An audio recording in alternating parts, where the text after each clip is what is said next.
setelah kita faham, masuk pembahasan yang ketiga. Bagaimana cara mengisi waktu.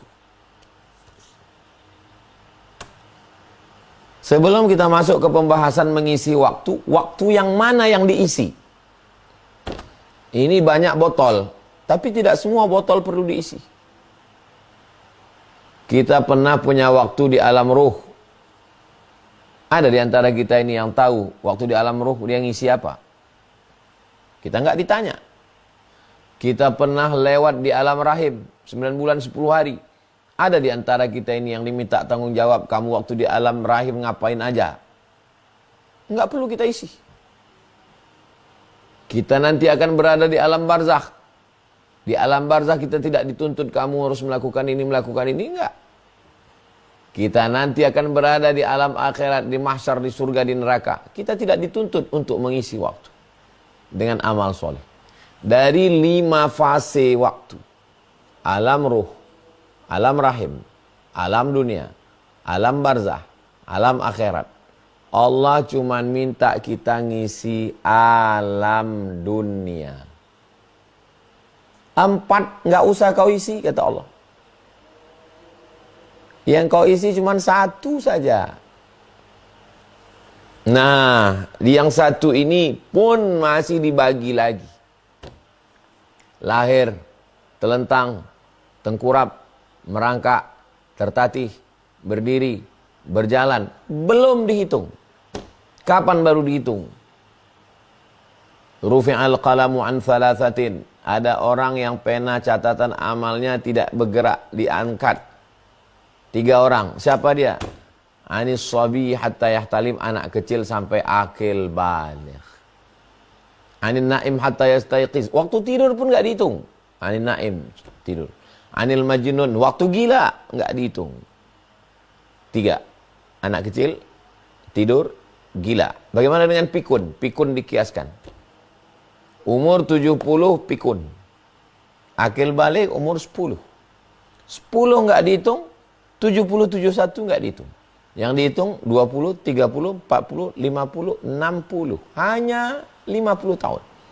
Yang 50 tahun ini diskon lagi. Kapan? Tidur. Betapa baiknya Allah Subhanahu wa taala. Jadi yang perlu diisi hanya berapa? Kalau 1 hari 8 jam. 1 hari 8 jam, 8 jam, 8 jam. 8 jam kerja, 8 jam tidur, 8 jam, ini yang enggak jelas. Masuk pagi kerja jam 8, 9, 10, 11, 12, 1, 2, 3, 4 kerja. Oke. Tidur jam 10, 11, 12, 1, 2, 3, 4, 5. Tambah tidur siang. Oke. Yang 8 jam hilang. Kalau begitu tinggal 8 jam kerja, 8 jam yang enggak jelas. Jadi kalau orang hidup umurnya 63 tahun, bagi 3, 1, 1, 8, 8, 8, 24 jam, 8, 8, 8, 8, 16, 24. Maka dari 63 yang dihitung hanya 22 tahun. 11, 11, 11. 11 tahun hilang untuk tidur, nggak dihitung. Tinggal 22 tahun. Yang 22 tahun inilah yang akan ditanya kemana saja dihabiskan. Nah, barulah kita paham apa yang perlu kita isi.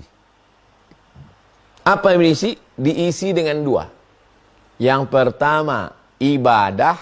Yang kedua, amal soleh. Isi. Pembahasan ketiga adalah isi. Isi 22 tahun. Ini kalau asumsinya matinya umur 63.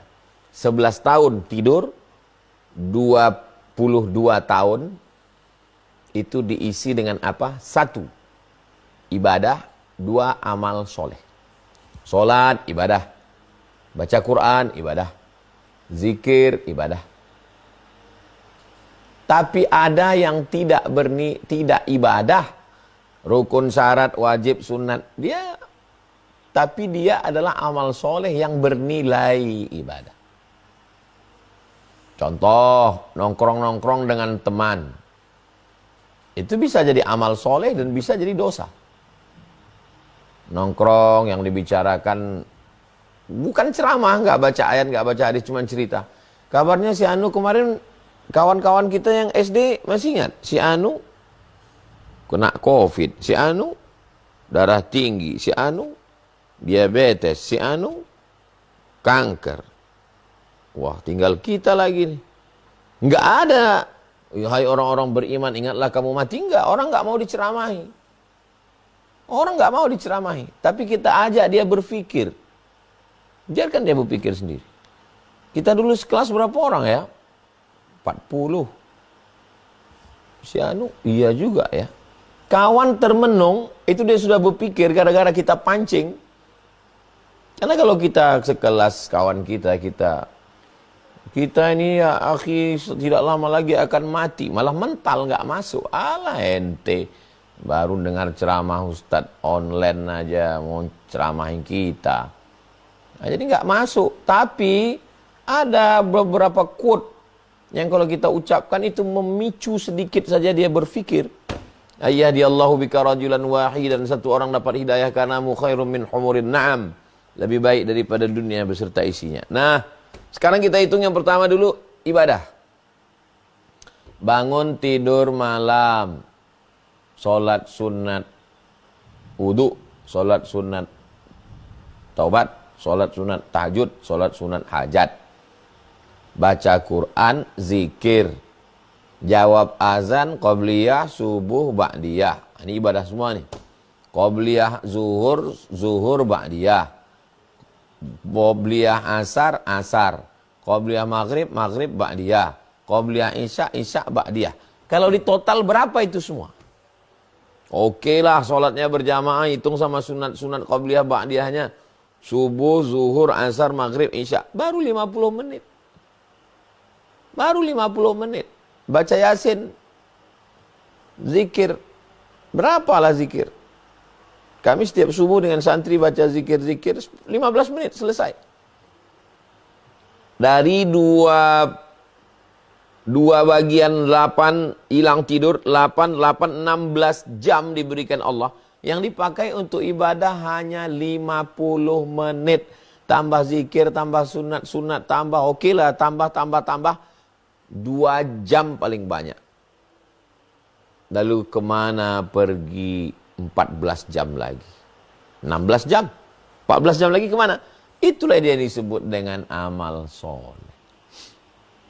Masuk kantor jam 8. Keluar jam 12.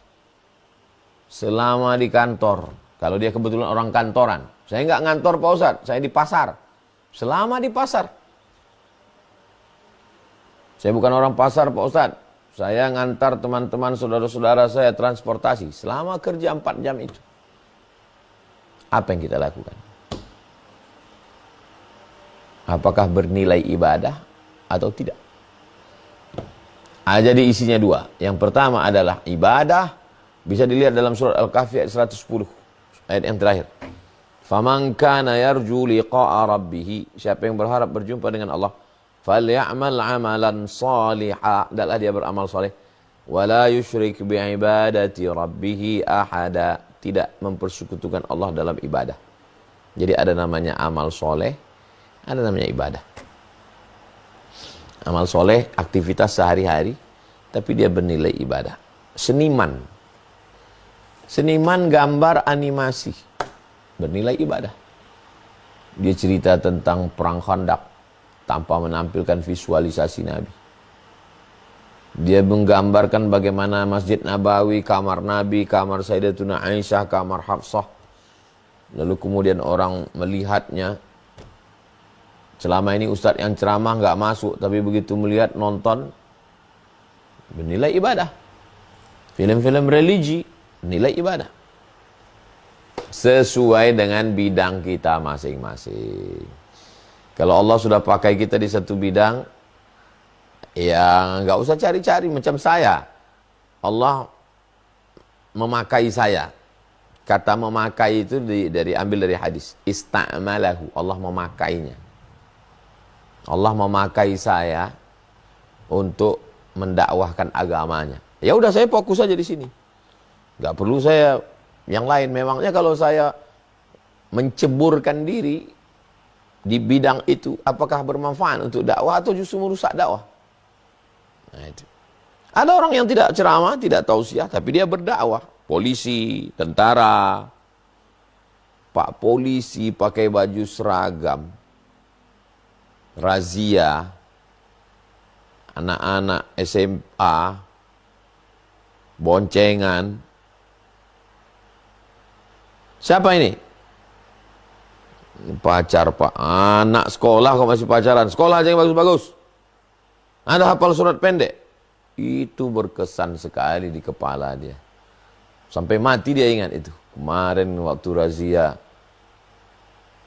Padahal itu bukan tugas, tapi bernilai ibadah. Tanpa harus baca ayat, tanpa tablik akbar. Tentara masuk di kampung, jaga perbatasan, sabu merajalela. Apa kalian yang pakai sabu? Merusak anak bangsa. Kalian yang akan diharapkan menjaga Indonesia. Itu dakwah yang luar biasa. Tanpa mengganggu ketertiban umum, tanpa mengganggu agama saudara-saudara kita yang lain. Kita enggak urus ibadah. Wala ana abidu ma'abattum wala antum abiduna ma'abud lakum dinukum waliyadin. Jadi apapun profesi kita bisa dipakai sebagai amal soleh. Diisi dengan dua.